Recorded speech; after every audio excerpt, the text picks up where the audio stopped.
which is more focused on redevelopment.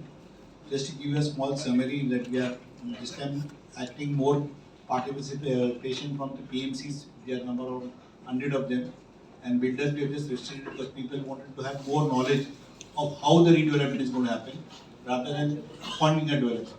So we are getting that done, and there are almost 100 PMCs who have enrolled up to be a part of this, which they will share their experience and they will guide the society what things are to be done.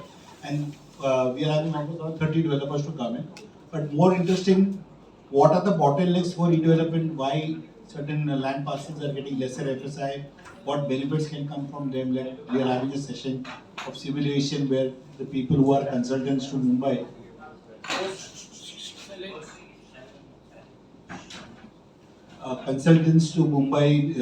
authority and all those things. So we are having a session with Captain Tushar and his colleague, where plus we are asking a representative to come from BMC to explain the new policy which has come by Maharashtra State Government for the areas which are in the funnel called 3326, which encourages the societies to do their own development even though the height is restricted.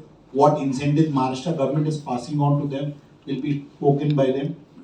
Then we are looking also to talk by a deputy chief engineer from BMC who will encourage with the clarity of 3320.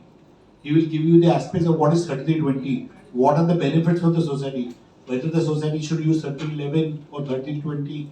We will try to distinguish those factors. Mr. Unge is there, Tandakan Unge. He is going to be there.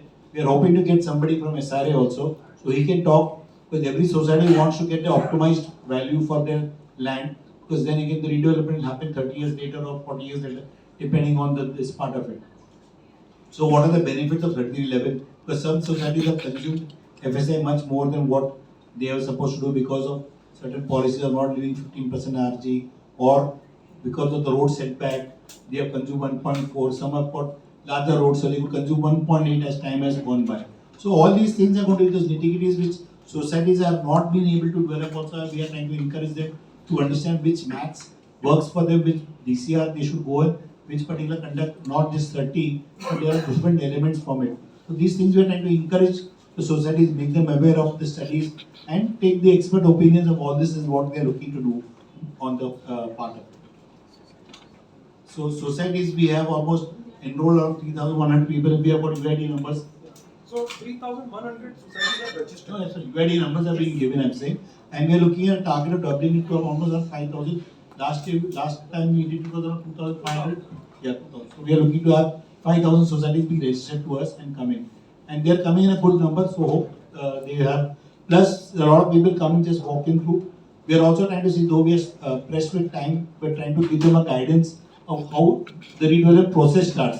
So what is that, how is the HCM for, what is the agenda to be done, what things required, how they need to qualify an advocate, how they qualify a PMC. So we're working backhand on that. We're trying to talk to one or two advocates who will give their demonstration, not advocating their name, but societies to understand what are the points, so how they should select a PMC, what is the importance of 79A, and all these aspects are going to be discussed there.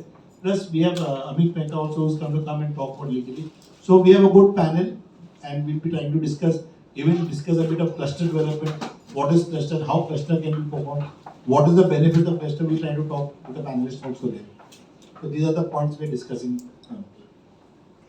So the entire idea about